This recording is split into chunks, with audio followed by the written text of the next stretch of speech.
بسم الله الرحمن الرحيم. هناخد الدالة الثابتة. الدالة الثابتة. تمام. الدالة الثابتة اللي هي دالة س بتساوي ج.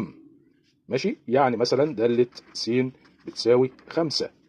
دي دالة ثابتة، لأن كل ما تعوض عن س بأي رقم هي هتدي لك 5. عوض بزيرو 5، عوض بواحد 5، عوض بتلاتة 5. طيب ورسمتها تبقى كده. ماشي، ادي محور السينات. س بالموجب، س بالسالب، ص بالموجب، ص بالسالب. هنا 0 1 2 3 4 5 وهكذا. سالب 1 سالب 2 سالب 3 سالب 4 سالب 5 إلى ما لا نهاية. 1 2 3 4 5 6 إلى ما لا نهاية. سالب 1 سالب 2 سالب 3 سالب 4 إلى ما لا نهاية. طب بتترسم ازاي الدالة الثابتة؟ بنشوف قيمة ج اللي هي هنا 5 أو 3 أو 4 أو أي رقم.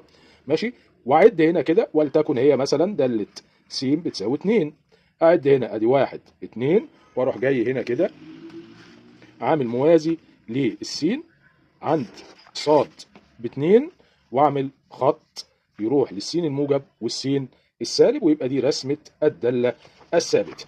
تمام كده. طيب الدالة الثابتة دي محتاج ايه؟ محتاج المجال، محتاج المدى، محتاج الاطراد، محتاج النوع. ماشي.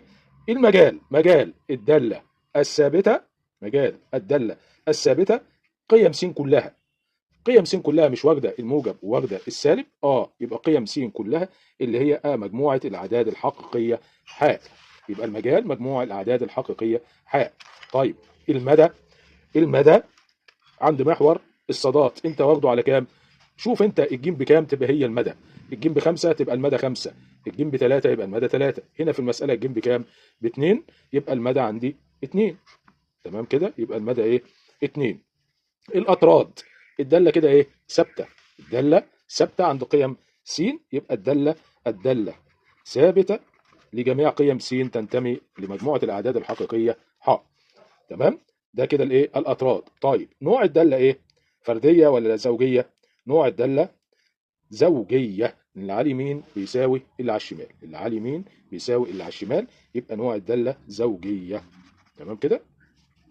طيب لو هو قال لي ارسم الداله دالة س بتساوي ناقص 3 و3 عندما السين أقل من الزيرو أو عندما السين أكبر من الزيرو. خلي بالك مفيش هنا علامة يساوي، مفيش علامة يساوي. الرسمة أهي. تمام. أدي إيه؟ 1 2 3. عند التلاتة هنا بيقول لك التلاتة والسالب 3. أدي سالب 1 سالب 2 سالب 3. عند السالب 3 أقل من الزيرو يعني بمشي كده، وعند التلاتة أكبر من الزيرو يعني بمشي كده.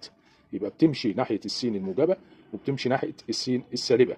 تمام كده. محتاج، دي مفتوحة طبعا، الزيرو مفتوح والزيرو مفتوح لأن مفيش علامة يساوي. محتاج المجال. المجال، المجال بيساوي مجموع الأعداد الحقيقية كلها س وس سالب ما عدا الصفر. ده المجال. المدى، ماشي، المدى اللي هو أنت عند كام؟ المدى عند سالب 3 و3، هو ده المدى بتاعك اللي على قيم الصاد. يبقى المدى سالب 3 و3. طب والأطراد؟ الأطراد، الأطراد الدالة ثابتة على مجالها. الدالة ثابتة على مجالها. لو واحد وقف كده وكمل كده، الدالة ثابتة. النوع فردية، لأن الناحية اللي على اليمين تساوي الناحية اللي على الشمال عنده نقطة الإيه؟ الأصل. تمام كده. طيب لو أنا عندي بيقول لك ارسم الدالة دالة س تساوي س 2 س ناقص 2 على س ناقص 1. ماشي كده. دي دالة ايه؟ دالة كسرية. ماشي. الدالة الكسرية المجال بتاعها بيبقى حاء ناقص، يعني ناقص أصفار المقام. أي رقم يديك صفر في المقام. إيه اللي يديك صفر في المقام؟ 1 ناقص 1 يديني صفر. يبقى مجموع الأعداد الحقيقية ناقص أصفار المقام اللي هي بإيه؟ بواحد. يبقى دوت كده مجال الدالة. انا ممكن اخد الداله بقى، يبقى داله س بتساوي، اخد 2 من هنا ومن هنا عامل مشترك 2، يتفضل من هنا س ناقص 1 وتحت س ناقص 1، طير دي مع دي يبقى يدي لك ايه 2. يبقى داله س بتساوي ايه 2. تترسم ازاي بسرعه عشان صلاه العشاء؟ تترسم كده، دي 1 2 3 4 5 الى ما لا نهايه، سالب 1 سالب 2 سالب 3، 1 2 3 4 للسين، سالب سالب سالب للسين السالبه. ماشي.